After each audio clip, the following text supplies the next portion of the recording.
is okay with everybody. So just a very short background. The founder of Hudson Way. We've been around for 16 years. I'm also the mother of two 18-year-old twin boys who were the two of the first students in our school.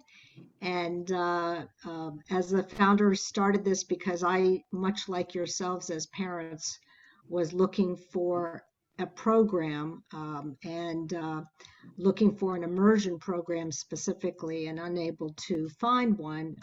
I decided to start it in my home, and it's been an organic evolution. And I'm very proud of where we are. It's much better than what I started through all of the hard work of all of our team members here. So I work with in New Jersey in admissions and work with my colleague on the New York side, Nicole, who I'll turn it over to now for her self-introduction. Thank you, Sharon. Good evening, everyone. This is Nicole Liu. I'm the admissions director in New York campus. I'm also in charge of after-school programs and the summer camp program.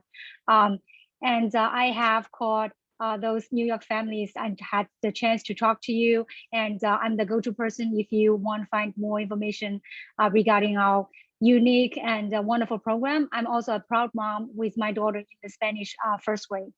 This is our 5th year at Hudson Way. Welcome, everyone. Patty? Hi, this is my 4th year here. I love it. I've been teaching and directing 35 years, 36 years, a lot of years. I've written 3 books, and that's been fun, but the best thing is teaching. Why I love this school so much is it's the first school I've ever seen, including the 2 I started, that really stands by its philosophy. More on that later. And now we go to Lucy. Lucy? Hi, I'm Lucy. This is my 13th year working at Hudson Way Immersion School. I'm co-director with Patty. I'm also teacher in 2 preschool tools.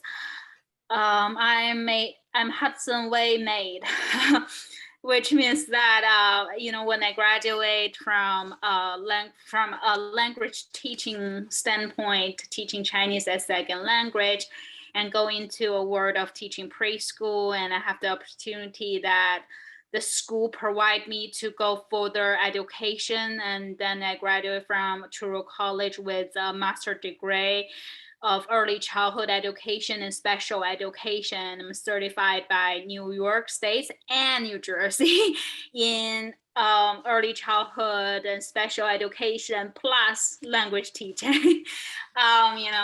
Thank you for Hudson Way. I'm growing up with the school. Could I say one more thing?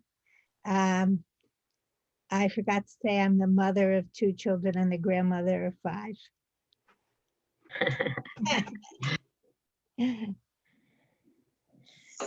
So now it's my turn, I think, right? Yeah, sorry. So my name is Patty Miranda, and I am the head teacher for the class of Spanish pre-K 4. And I have been in Hudson Way for 7 years, wonderful 7 years. And I'm just so happy to be teaching, the preschoolers. And thank you and welcome for being with us tonight. Great. All right. Well, thank you all. And no further ado, let me try and share my screen and let's get started here. Okay.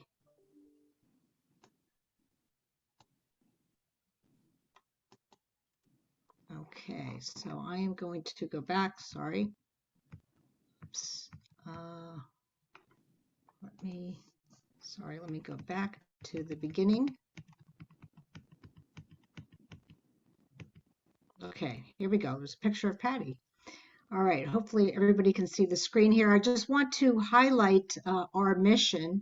Those of you may have already seen it on our website. We are about preparing students with the knowledge, skills, and character to become meaningful global contributors and citizens of the world. So this is a program that is all about providing, knowledge. It's not just about language, it's knowledge, skills, one of the skills being biliteracy, but it's also problem-solving skills, creativity, all of this, and importantly, character. And you'll hear more about that. We believe that that is a third pillar, knowledge, skills, and character, to become meaningful contributors, citizens of the world.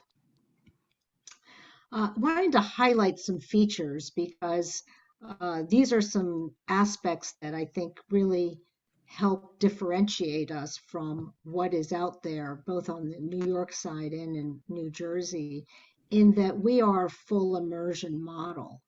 If many of you have done the research and know that full immersion really is the most effective. And what I mean by full immersion is that more than half of the time is spent in the target language. And that really is the way to get the most highest proficiency of language, but also the highest cognitive development.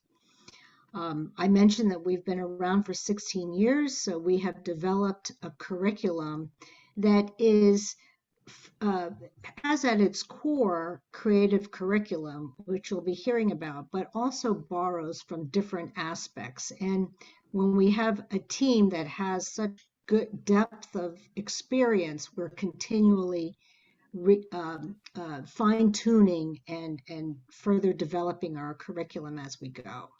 So the highly qualified teachers, most all of our teachers have advanced degrees and a lot of experience, and we have the benefit of administrators like Patty with a tremendous number of years of experience. We believe in a low student-teacher ratio that enables our students to have lots of opportunity to interact with our teachers, and also for our teachers to be able to really get to know our students. So 5-to-1 in the 2s, 7-to-1 in the 3s, and a 9-to-1 in the 4s. The preschool is really the foundation of the school that goes up through middle school. And it is rare, both in New York and New Jersey, to have an immersion school that goes up through middle school. So we'll be having our first grade 8 graduates this year in New York. And these numbers that you see here are the percentage of time that is being spent in the target language and in English. So in preschool, 2s, 100% is in either Mandarin or Spanish. And then in the 3s and the 4s, it shifts to a 90-10 model. So that means 10% of the time is in English. And what that amounts to is about half an hour where an English teacher will come into the classroom and spend time with preschool students, reinforcing a lot of the work that is being done in the target language. Then in elementary, in kindergarten and first grade, it's an 80-20 model. In second and third, a 70-30, and then a 50-50 by the time the students are in fourth and fifth grade. In middle school, we shift to having more time in English as we're getting them ready, our students ready for eventually going off into a monolingual program, most likely. So the classes that are taught in the target language are, of course, language arts and humanities. Math and science shift to being taught only in English in middle school. And with that, I am going to turn it over to the philosophy and some of the background from an early childhood standpoint. I'll turn it over to Patty. Hi, folks. So look, one of the things I love about this triangle, which Lucy got for us, which thank you so much, is it really describes all of the things we work on, especially in the preschool. Please notice that the base is health and safety. Kids don't learn if they don't feel safe. I can't stress that enough.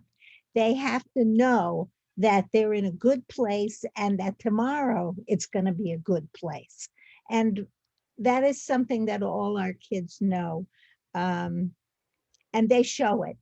They'll come up, they'll hug you, they'll talk to you, they feel safe. And you can see when a kid, what you'll see this in your own children, when a kid has open shoulders and a strong look about them, they're confident. And what are they confident about?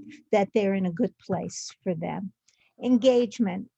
Um, Look, if you're not doing stuff that's interesting to kids, they're not going to learn.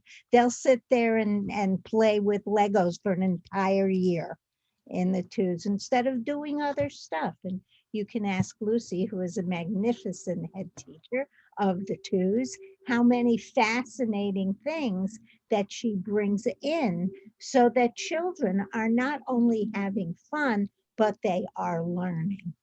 Okay. Another thing is they're learning a language which they may be completely unfamiliar with. Some of them hear it at home. A lot of them have never heard Mandarin or Spanish. And so you have to make sure that it's available in a way that it's understandable for little kids. And one of the ways of doing that is repetition. So when you see morning meeting, which I think we might have a picture of coming up, you'll see Lucy and the threes teachers use the same words and talk about the same things. The weather, how are you feeling today? Who's here? Things like that. Slowly but surely, these words become familiar to the children, and that is a great way to start off with repetition. Support. It's not enough to have what we're going to talk about next, the challenge of intellectual learning, which you do it too. Actually, babies start learning. You also need to have support. And when I say support, when we think about our curriculum, we think about the two pillars of intellectual development, but also social and emotional development. So you're not only developing the child's brain, you're also developing his heart, right? What does it feel like? You work hard at teaching children empathy. According to scientists, empathy doesn't come fully into bloom until 6. But I can tell you, we start early as children learn that it's important to be kind. It's as important to be kind as it is to be smart. Shall we move on? Yes. Thank you. Okay, so here's an example of what I was talking about. We have children together. There's Cyrus.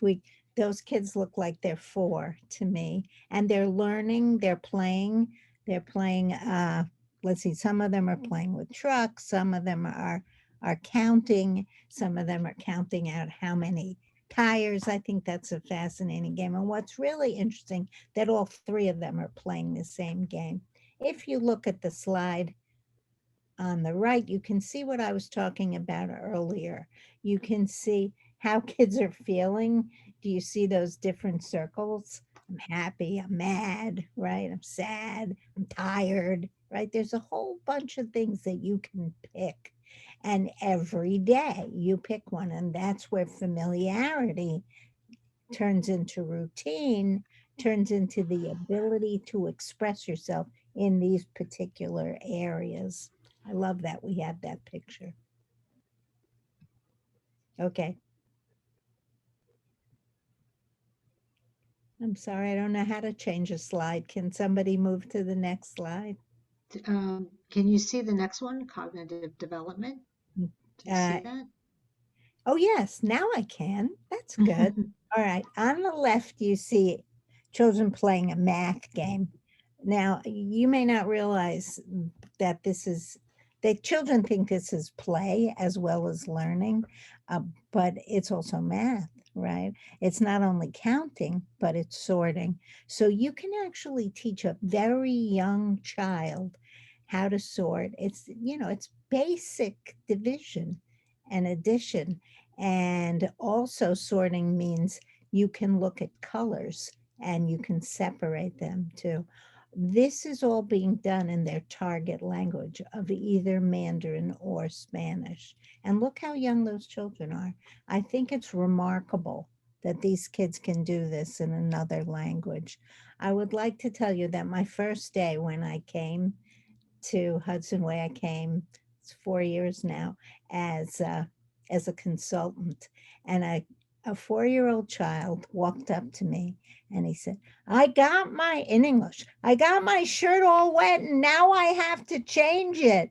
Then he turned his head like this and he looked at his teacher and he said the same thing in Mandarin. And the only way I knew it was the same thing is the teacher told me. So we saw a complete use of bilingual expressions. And that is one of the main goals of our school. And I think it works magnificently.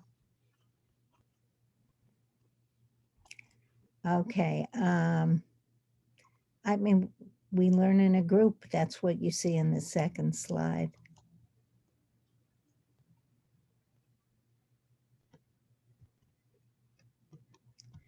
Anything else? I have some more things to say. They may not fit the pictures. Okay, well, there you go. So we'll move right along to Lucy and creative curriculum. So to facilitate the whole child goal of our school philosophy, that we brought in the creative curriculum, which cover 38 objectives from about 7 big areas, including social emotion, cognitive, physical, which also contain large muscle. That means throw balls, running, jumping, and also fine motor skill. That means writing, cutting, model, a Play-Doh, those kind of thing. It's also having language, literacy, math, and science and arts. So it's like really overall to cover all the developmental area of a child. I always tell the teachers, new teachers, that the preschool is the process of build a container. Each developmental area is one side of the container, only to make sure that all the container are high enough, strong enough, at the same height, you can fill in as much water as possible, which is the elementary work. That means like the water, I call that it's really the knowledge. When you have the form container from the preschool, you can learn as much as possible later further, in your lifetime. So that's why we in Hudson we focus on a whole child, which means a whole bucket, strong foundation of the further learning. Next one. So this, if you go into our classroom, you can see that our classroom is arranged by 7 centers, but also theme based. For example, we're now on the on the community theme, that our classroom changing into different community places, such as a hospital or a restaurant. We also bring in culture into the community, because some communities like Hispanic heritage and versus some are Chinese, where when I mentioned that, probably thinking of places like Flushing, which is Chinese heritage dominated, and then Jamaica, or what else places, you know, that was more of a Hispanic in New York. And then of course, you know, that in New Jersey, there are some of these places. So we can't take in children to all these places, but we can bring pictures and using cardboard boxes, decorations to make the classroom more like to that places. So we connect our learning in with our communities. Next, please.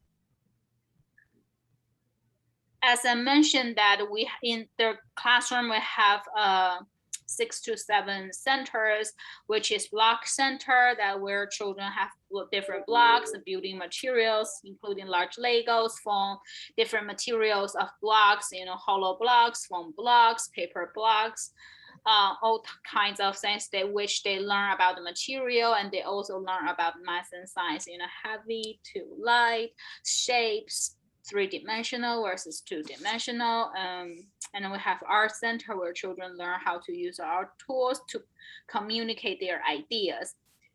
And then we have science center and sensory center. They mostly combined where children doing experiments, where they explore different materials such as corns, acorns, leaves, water, sand.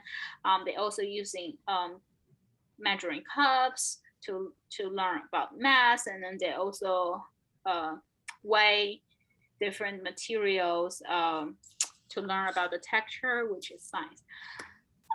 Math center, we have manipulators.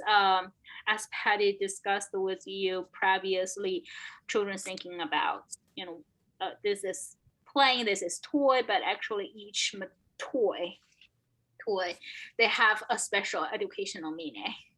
You know, the counting bears, you can count, you can sort, you can learn patterns.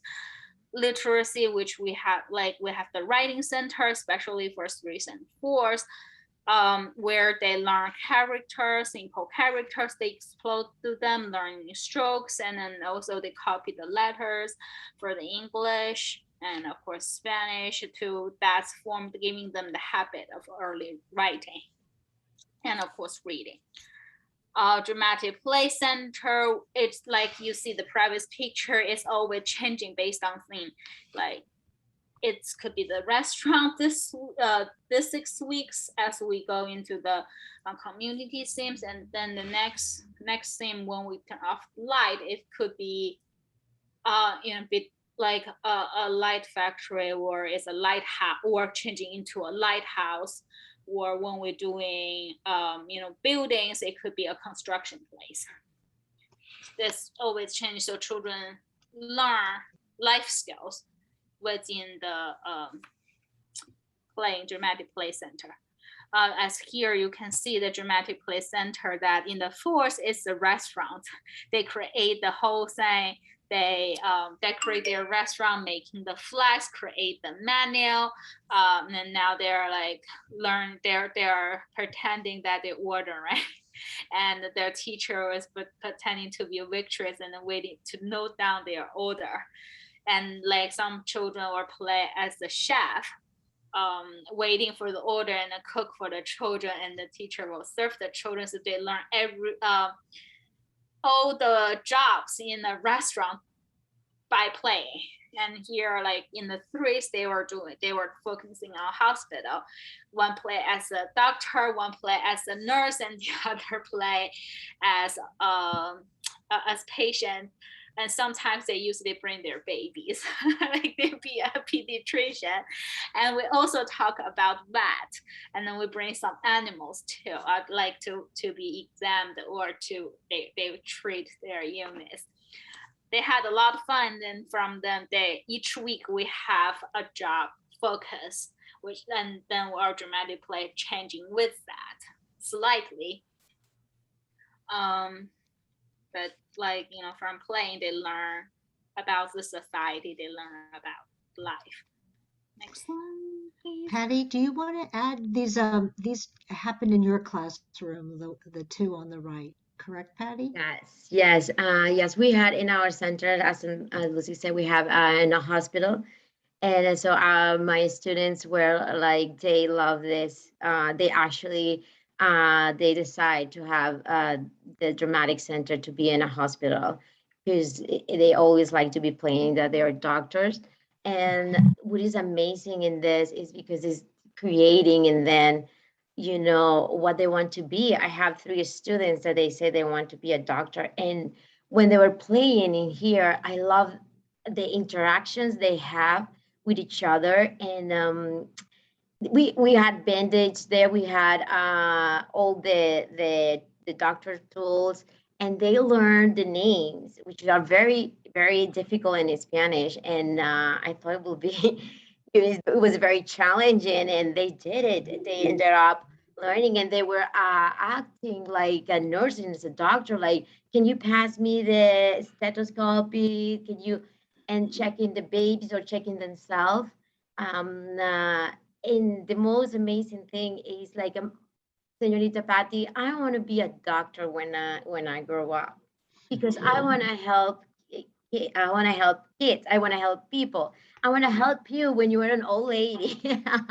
And then it's a wonderful. I say this is amazing, and that's why it's very important. I think these roles, this role play when they were little. I mean, it just opened their minds to different situations. Then they decided to another day we do show and tell, and one of the students brought the whole kit for the hair salon, and they turned the hospital into a hair salon, and they say, well, after when you're sick, so we can you can go to the hair salon to get beautiful. And I mean, all these ideas come from them. It's amazing to hear them. I just, it take my breath away with all the amazing things that they bring at this such an early age. And I allowed them, like I run what their ideas. I say, of course, let's turn the hospital into a beauty place, because that's true. We when we go out of the hospital, we need to get beautiful. We need to feel better. We need, and they were doing haircuts, and painting nails. I mean, it was amazing. Yeah, that I can add in those 2 pictures. Yeah, as Patty explained, the story in her classroom, you can see which Patty explained earlier of the philosophy about the 2 pillars, academic and character. They learn sympathy already, and then they apply what they learn in dramatic play. And when the teacher encourage that, the development get further. So, it's building layer by layer. By the elementary age, they can really be a very good community member, which are responsible, accountable, with sympathy and good character. Then in math, we learn. Of course, you see the different material that put in the math center. They using the sticks to build fire trucks, houses, a fire station. They count how many sticks they're using in each, and then find the number and then label them. It's very impressive for a 4-year-old. If you're thinking about this, that's maybe like first grade, like kindergarten to first grade. Math concept, but children can be able to conduct that during the preschool year. Okay. We also have this is go to the community and like fun activity that we set outside our school, and then we count the car passing by.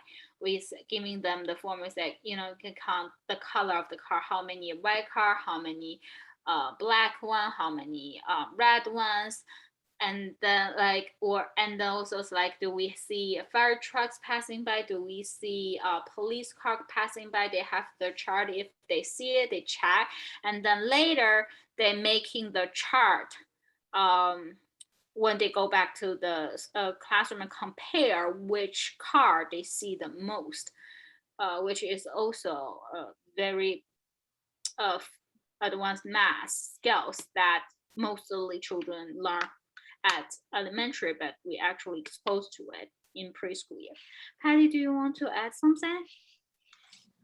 Yes, my student, actually the right picture is one of my students, and so I had those sticks in my math center, which we were doing one-on-one correspondence, and then this student decided to build. You know, he's a fire station with a fire truck.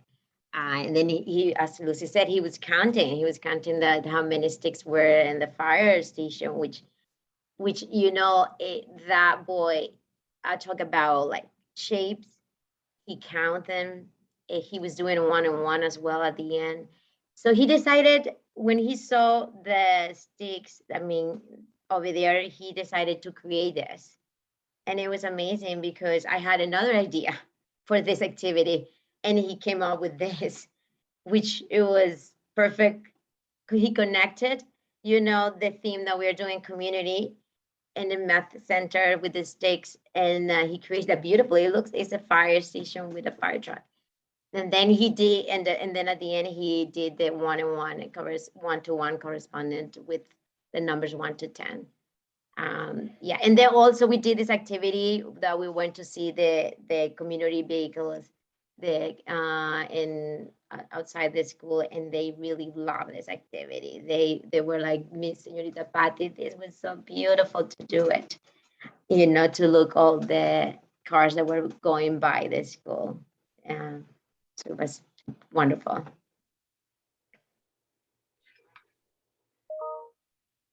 Next one. Block Center. Block Center is another, I will say, hot station. How children like it, and also there's so many changes along with the theme. That we built. You can see that you know, we first learned about giving them input, learn about, you know, the fire trucks, the community vehicles. We lead them to using cardboard boxes to build. They build fire trucks, and they build garbage trucks. They build ambulance. They you know, and then like after we explained the whole thing, and they one afternoon we also giving them many different kinds of blocks, big ones, small ones, different texture ones. And one afternoon I have the children building with hollow blocks, and they sit in with their firefighter hats and costume, and tell me, teacher, we build a fire truck. And then when I look at this, I was like, oh wow. This is their understanding. They process all the information and create with the material they were provided, which is huge for this age. They were 3 years old. And that's really giving them the foundation, you know, it's this 3-dimensional shape picture in their head. Very impressive. Patty, if you want to add in more, yes. like I can see that's your class. Yes, that's my class, and you know, my students were introduced. This is the second theme, and so I introduced like the recycling materials, and so we were creating this community. And I mean, you know, recycling materials offers open-ended learning opportunities for the children, and they really are engaged to build with this recycling materials like boxes or everything. So they built this community using boxes and other materials, and they used them, you know, while we were building the whole community. So they were using it in the block center. One of them is a police station, and they really were engaged. And so one student started with the fire station, and then so I asked all my students after they finished their project to come in the circle and to talk about what they did. And then they explained what they were doing, and then I praised them. I said, this is wonderful. that you're using these recycled materials to create all of this building. It is amazing. And then after that, everybody got involved. Like tomorrow I'm going to build this. Tomorrow I'm going to build a hospital. Tomorrow I'm going to build a tractor because my grandparent has tractor, and I love to work with my grandfather, parent, my grandpa, right? And then so they are starting to build all of this with the recycling materials, and they're so engaged. And every day they are like, I'm going to work in the art center because I want to build, a train. We don't have a train in the community, Señorita Patti. Hey, yes, let's build a train. And also is helping them to recycle. Now every little thing that they are like looking and says, that, Señorita Patti, we can recycle that, right? Let's save that. We're gonna recycle because we can create something. So it's open their mind. Although it's teaching them to recycle and to have another use for these things. And it is like, they have their own choice, is their own imagination. One of the students made a garbage truck, and then they are using it in block centers. So they say that the garbage truck is collecting all the trash, and they put stuff in the garbage truck. So just for you to see how creative they are, and how they are so independent in building what they want to build, and they're so happy to do it as well. Yes, as I would say. Next picture. Science is about experiments, and then it's also about discover observation. You can see that the children during fall we cut our pumpkins for children to observe the skin, the inside, the seeds. They learn the life cycle of a pumpkin. Planting a seeds, and then the seeds grow. We really planted a pumpkin, and they see the flower come out, and then we explain that the pumpkin grow after the flower. And then we also have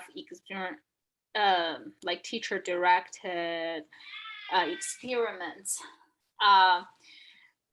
So here in the picture, you see that the children were explained that to see different shapes of boat.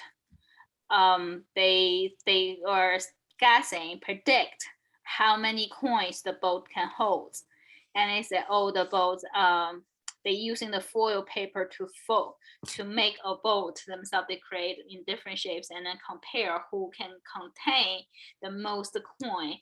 And you can see on the board, we having their creations, and then we count their the coin, and then we make a chart on what shape and how many coin, and compare which one contain the most coin. So this is we do this because of, and when we talk about mail, we talk about deliver, we talk about how this how those product shipped to us. It could be shipped by air, shipped by truck, and also shipped by boat. If you ship by boat, you have to measure how the most the goods with one ship. So it's saving money, it's saving time. The children learn the real life problem, solving the real life problem by doing the small experiments in the classroom. Patty, you want to add something? That the pumpkin experiment, yes, it was everything you said, but then we did a volcano over there, like a volcano pumpkin, and they were super all they were like saying what is going to happen. what is going to happen with the volcano, and we put color too, and then the explosion came, and they want me to do another volcano again. My class did the same experiments, but it's not a volcano, it's a jack-o'-lantern. Oh, Like that we experiment, we see the light and then we turn off the light and then only the eyes and mouth shows, and then we talk about the emotions, because then I asked them, should we make a happy face or should we make a sad face or angry face, and then all of them choose the happy face. Our next theme is a light, so we're giving them a little hint about the next already. that, you know, coincident, we all do the same experiment with the pumpkin, but in different angle. Yes. That's another fascinating thing, is when in different classroom doing different things, and when they change age, even though it's the same thing, like we do the flow, but we're using different angle, so they are not bored like, oh, I did that last year. Right. So in this picture, this is in the writing center, and you know, the picture on the left. So we were doing the finding the letter, the first letter of the word, which is the community workers. So they were like finding and then trying to read it, and we did a sound, and then how many syllables were in the word, and also in writing. So we were writing just with the sound, like I was just a girl was writing, and I was just sounding the letters, with the sound. So she was writing hospital. So we do this in every. This is a center, so in center time, so they are doing writing, and in during all this time, which is very good for them. So it supports all the learning the alphabet letters, the sounds, and the syllables as well. In Mandarin, you can see that the children are forming characters with Play-Doh. It's not dry practice writing with pencil, but also, you know, fun about texture, fine motor skill, different way to remember characters. So they were having a lot of fun exploring the characters, exploring the writing. Oh, art. We do a lot of art. We believe all young children are artists. Art is a pre-writing skill. When they from art, they learn to express their ideas through different form. They talk about and feel confidence expressing their creations, and you know, that's public speech skills. Okay, Lucy and Patty, I'm going to just move quickly through a couple of these last slides so we can get to a few Q&A, just in the interest of time, okay? Yeah. Okay. As we mentioned that we're connected with the community, we go out for field trips, we go to the supermarkets, and they observe and they see different jobs and they see the layer, and then they create their own supermarkets and the cashier, and then they pretend to buy stuff, and they also go to the fire stations and then to observe and then learn about what the firefighter's job.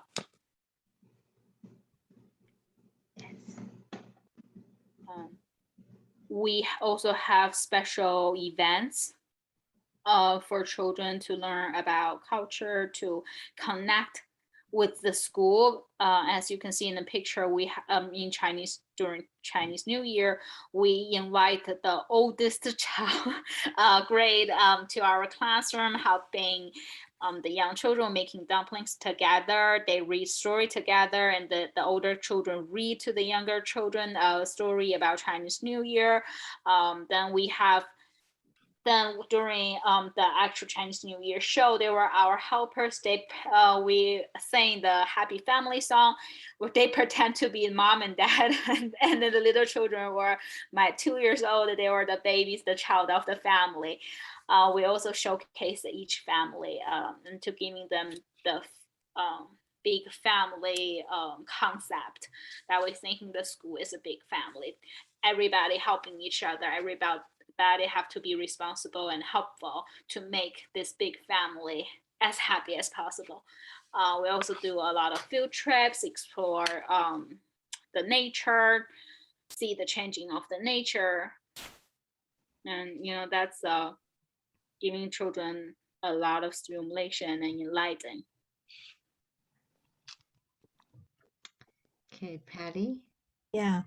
So look, we also work very hard with our teachers to help teachers learn, and not only from experience, but also from some instruction. We do support them in their graduate level coursework. We also have early childhood consultants. I started off as one of those. And some of our teachers present at conferences. We have some student teachers this year in New York from Columbia University, and they've been learning a lot from us as well. I saw one teacher disciplining a child. Discipline in our school is positive.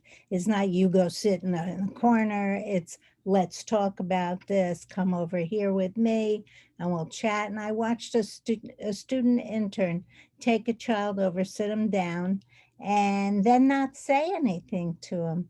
So I called her over when the head teacher came to talk to the child, and I talked to her about what she did.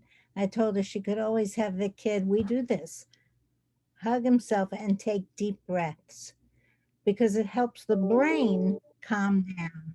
And that's very important. So she said to me, I knew about the sitting in a chair. I didn't know about the deep breaths. And I said to her, yeah, but that's okay, because you're here to learn too. So that's been really wonderful. Plus we have Summer Institute. Lucy has a very big role in this, and I did some too. Very good. Teachers understand that they're still going to keep learning in a school. Yes. Sharon, whatever you Here want. we are. Whoops. Can you see? My screen just turned black. There we go. Whoops. There, sorry. Let me get right back to this slide.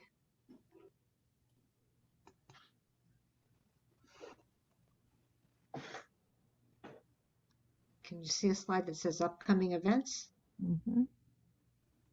Okay. Nicole? Yeah, so we do have both virtual events and in-person events. For New York, we have in-person tour on this Saturday, November 20, and on December 4th. Families can find the sign-up link on our website and sign up to join us.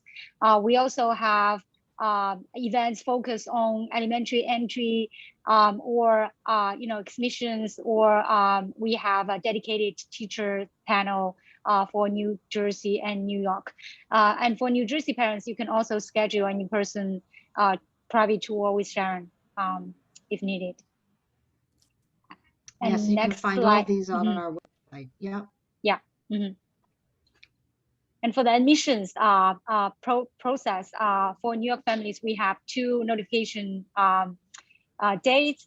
We have early decision, which if you want committed to the school for the coming school year, you can hear back from us if you finish the whole admissions process before the end of November. We will get back to you by December 4th. And if you want to follow the regular notification dates, we can get back to you by in February, in the beginning of February. And everything for admissions process is virtual. After you submit application, we have two virtual meetings. The first one is both parents are required for a parent interview with Sharon, and the other one is we call a student meeting. They'll try to have a virtual meeting with either Patty or Lucy. And for those parents who have, who need to apply for financial aid, please email me separately. I will send you some extra information. And now, yeah, we can move to the Q&A session. If anyone have any questions for our administrators and teachers, feel free to ask now.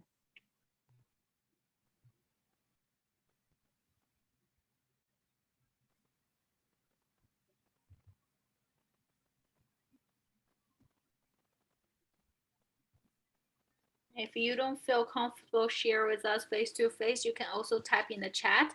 We will monitor the chat and then review your questions and get back to you. I know it's a lot of information. I think what we really tried to do is to try and show you with pictures the thought that goes into a lot of the activities and how we really want to support our students and challenge them in a full immersive environment. We really believe that that's the best way to prepare our children for the future. So, and we're seeing it. It's really exciting. So. I had a quick question, if you don't mind, about you mentioned the ratio. I'm Shauna Damon, by the way. Nice to meet you all.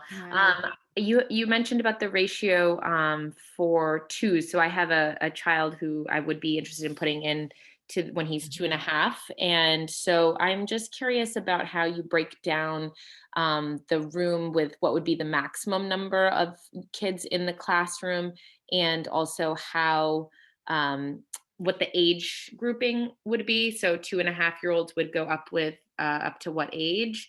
If you could talk about that for a second, that'd be helpful. Yeah, I mean, if they're 2.5 in September, they would likely be in the twos class, because you're going to have students in that are two at the point. They're between 2 and 3 at the September when they enroll. So that would be the case, most likely. And so if you are in New York, we normally have two class, and the maximum of a class member is 10. So a group of 10 children. And if possible, we're making like a little bit younger twos and versus the older twos, that we believe children at the same age, they have shared the same developmental stage, which helping them to communicate each other and bring the connections to the class and form friendship, and at the same time building their confidence and leadership. Okay, and just a follow-up question about the centers. You had 6 or 7 centers, and I was just curious how you manage rotations in that room for the really young children, if you have it more open, where they have freedom to kind of move from center to center, or if you have that more structured, and what the approach is for that. For younger children, for twos, they are very free. We suggest them to go to, if the centers are attractive enough, children will rotate each center because they're curious to explore, especially for twos, they basically touching everything. So like that will lead their learning. The nature of their personality will lead them to explore different centers and different areas. In each center, there are plenty of materials that they can learn about. We do observe if a children or get too addicted to something. If we notice the children only go to play with trains, we will giving them a little bit suggest, like, you have to, for example, they only want to do the train, we'll say you have to finish your art project and then you can go back, you can do your free choice. Or it says like, let's check out the science area, the sensory activity. And then when they're looking at it, we'll probably lead the children there. And then like when they see it, for young children, sometimes it's like the more familiar with them, the more interested they are. So if they keep doing it, and then they see different things, they see the fun of this activity, and they will more likely to choose and to be more open to other places. Okay, thank you so much. And I actually have to say goodbye, and I wanted to thank you all very, very much. And one more quick thing, do they have to have a bathroom requirement to come to the school, or is that not a requirement? No, it's not required. Most children Okay. in the TOOS program are not potty trained. They Okay. potty train at the school. We Okay. will work with you. Thank you so much to all of you. I really, really Thank you. appreciate it. Okay. Thank you. Bye-bye. Hi, I Any have other a questions? quick question I on did. the aftercare rate that you have Oh. listed on the before and the aftercare that's on the website. Is that monthly, or is that for the whole session, like the whole semester or the whole year? And the same thing kind of too for the enrichment activities. Like some of them, I couldn't tell if this is like a monthly price or it is just Mhm. the total Mhm. price for this Yeah. activity. So the extended care, there's a yearly price and then I think a daily price. And then the enrichment we do on a 10, there's usually a cost, and if it says 10 sessions, it means we split the year into, I think, 3 trimesters of 10 classes each. Okay, thank you. Mm-hmm. Sure. Hi, Um, Raquel. Hi. Oh. Oh, Go ahead. I think you were just about to ask a question, and then we'll come back to Ryan. How's that? yes. I just wanted to again thank you for your time and for sharing and for all the insight that you offered. I did have a question, just thinking about being a global citizen. So there are times where both the the Mandarin students who are learning Mandarin and the students that are also learning Spanish, they do have opportunities to commingle and attend each other's events. Is that correct? Just so that they have exposure as well? Yes, that happens more as they're a little bit older. Okay. We combine them in kindergarten, but in the preschool years, well, Patty, I don't know if Patty and Lucy want to answer that. How much interaction are the preschool students having? We live next door to each other. We're neighbors.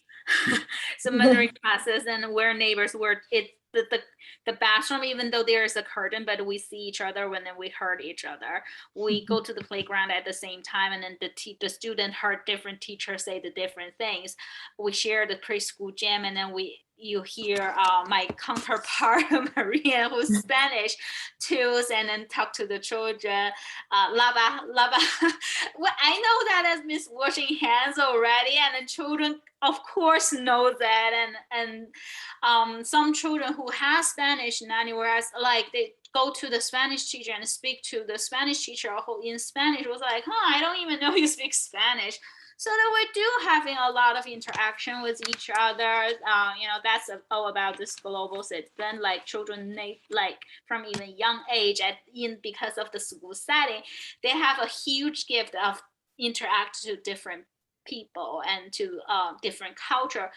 Like we also have some cooking events where like we share we share with each other. Now, not too much like now share the food, but we do like before share different, like we will invite the Spanish track to taste our dumplings, and they will invite us to taste their tacos.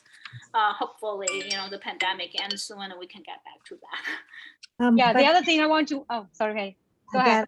gotta just say one other thing. As an English teacher of the 3-year-olds, which I love, the English curriculum in preschool also connects all the children. I do the same thing when I teach my Mandarin 3s. I have the same curriculum as when I teach my Spanish 3s. So they are learning a similar curriculum in English, which I think is very important. And that is a strong connection. Connection as well. Yeah. The other thing I want to mention is like because we have a lot of enrichment and after school programs, some of the Mandarin track students that we pick they choose the Spanish after school program, and vice versa. And we have a lot of enrichment programs like soccer, tennis, karate, all both languages students join together to have those programs. So they make friends, and even in those extended care classrooms, we have 2 extended care this year. We combine students from both groups. So beyond the school, they even schedule play days with each other. Yeah. Fantastic. Well, thank you so much for your time and for sharing. We greatly appreciate it. Thank you. Hi, everyone. Nice to meet you here. Thank you for your time. I'm Benjamin's mom. And Benjamin is 4 years old. So my question here is, and he doesn't speak Chinese or Mandarin at home, mainly English. So my question is, based on my understanding, if he joined the 4-year-old class, which is 100% Mandarin, will it be a problem for him to understand, especially at the beginning? Because he hasn't really exposed to English too much. So that's my first question. I don't know whether any kids that have the same background in your class, and how would you overcome those challenges for these kids? You mean 4 years old? With 4 years old, they're having 10. They were not 100%. They were 90-10. So 90 Mandarin and 10% of English.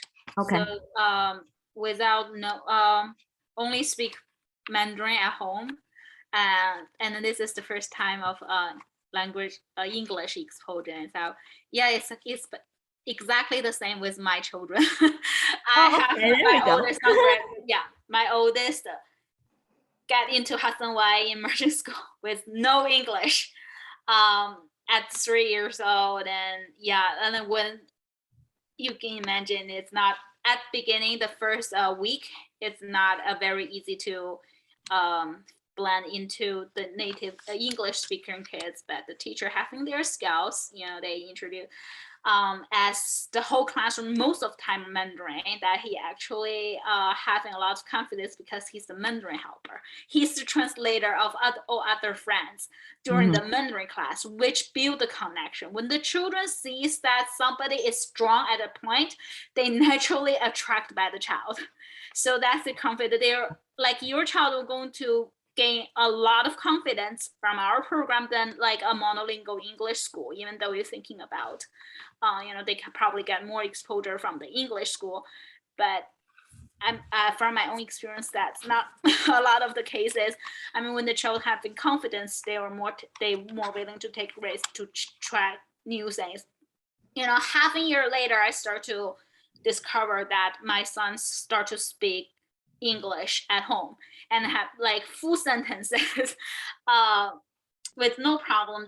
He communicate with friends and teachers all in English, and sometimes he even bring home like English, start to speak English at home. I was like, that's new.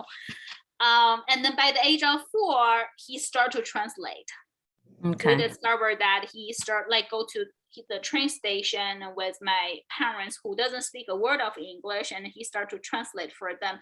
The announcements say this, which is 100% correct. Okay. So that's good. That's encouraging to know, because that's my one of my concerns, that he cannot really understand what the teacher is talking about in the class, so he might be like lose interest to learn things. Hopefully that won't be the case. And a follow-up question is, what is a ratio of English Chinese curriculum from 4-year-old to elementary school? Because I know as they get older, they have more ratio of English to surrounding the curriculum. Is that correct? Yeah, so for the 3 and 4s is 90-10. Starting kindergarten to first grade is 80-20. They will, still have majority of the time in the target language. And we add 10% English every 2 grades. And by grade 4 is about 50-50. And for middle school, the ratio will be 40-60. Majority, and the 60 will be in English. Okay, cool. That's good to know. Yeah, that's another attraction to us too, as a bilingual curriculum. Yes, and the other thing is like our students are learning math, science, and social study, and of course language art in both languages. We found out, those skills they learn in different languages are actually transferable. And secondly, because we're pushing them to the age, my daughter is learning Spanish, math in Spanish. she has to, even for a 2+2 question, simple question, she has to understand the content in Spanish. So we're pushing our students to the edge that they have to build up very high, what we call executive function. So they, no wonder they are very, academically very strong. And yeah, so yeah, a very good program, but we need parents' commitment for at least 5 to 8 years in the program. Cool. Thank you. Last question. Sorry for the time. So my son is not completely potty trained. In another word, he's not like very independent for a 4-year-old. So will the teacher like help him transition to the it may be a silly question, but it is something that we're a little concerned if without help he might not be able to do a potty complete by himself. Yes, we will work with you step by step. We will giving you suggestions how you work with us at potty training. At the age of 4, we definitely want to giving a little push. So we will. I know like parents sometimes like, oh, I don't know, he just so like keep doing that, keep being that, but we having our skills to give it to you that we can work together, make sure that he potty train in a month. Cool. Thank you. Thank you. We have a question here. Oh, sorry. I was just going to read the question we had in the chat here, and then I'll get back to you, Kay. Are the enrichment activities taught in English or the target language taught in English, except for I can answer the question. So we have 2 types of enrichment programs. The first type is we call language programs. So that program we taught in target language, either Spanish or Mandarin. And for other programs, we be taught in English, including all the sports, art, music, painting, because we are working with outside vendors. We do have some clubs, but at this moment, those clubs are taught in English only.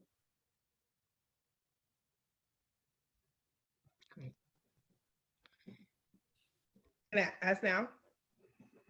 Okay, sorry, thank you. How many 2nd grade classrooms do you actually have? Is it only one for each language, or does either language have more than one 2nd grade classroom?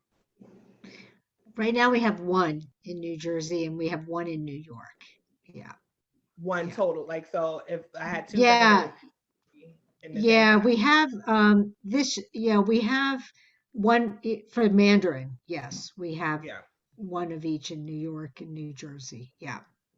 And the Spanish program in New Jersey is still developing, so we have but next year would be our grade class at each place for Mandarin, right? Right. So we have one Mandarin and like one Spanish for each grade.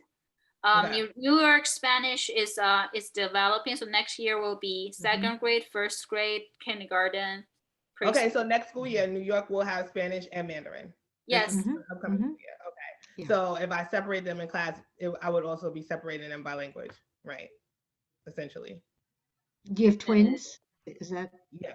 When you say separate them, you mean? Yes, I know. I'm sorry. Yes.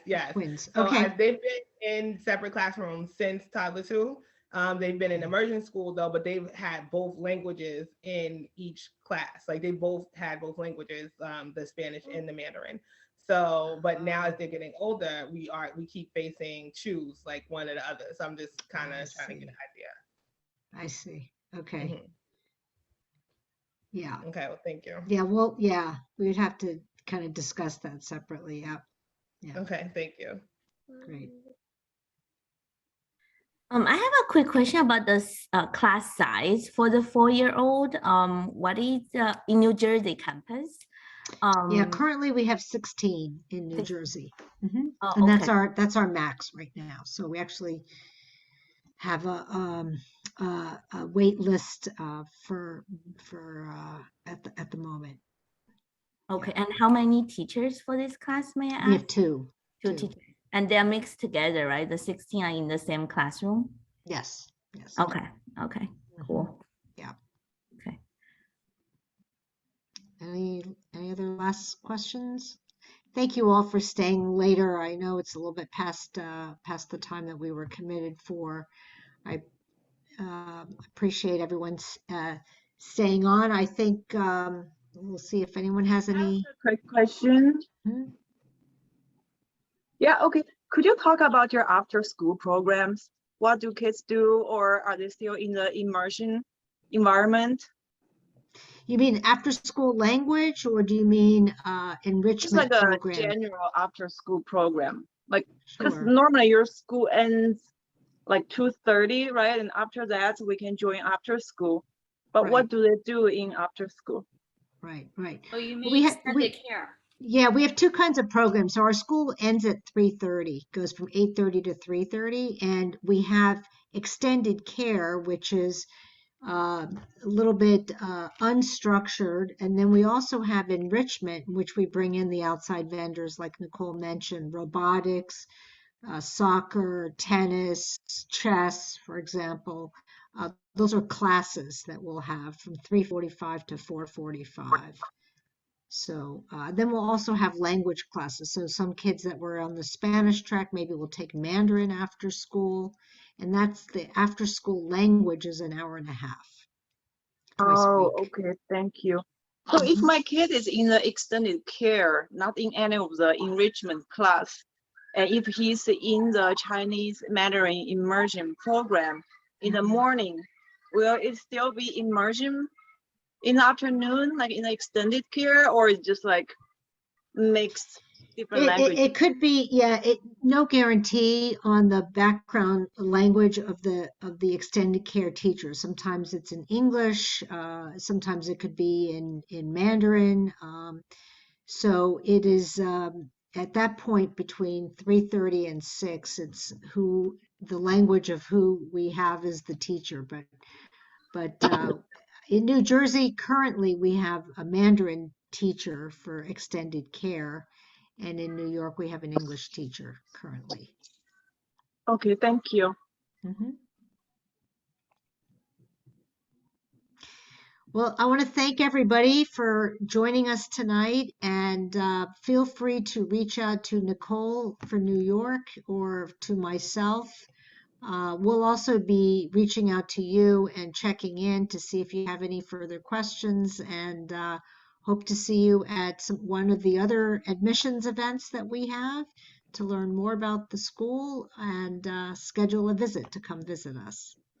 Thank you so much, everybody, and have a wonderful evening. Thank you. Thank you for joining us. Thank you. Have a good night. Have a Thank good you. night. Bye, thank you. Good night.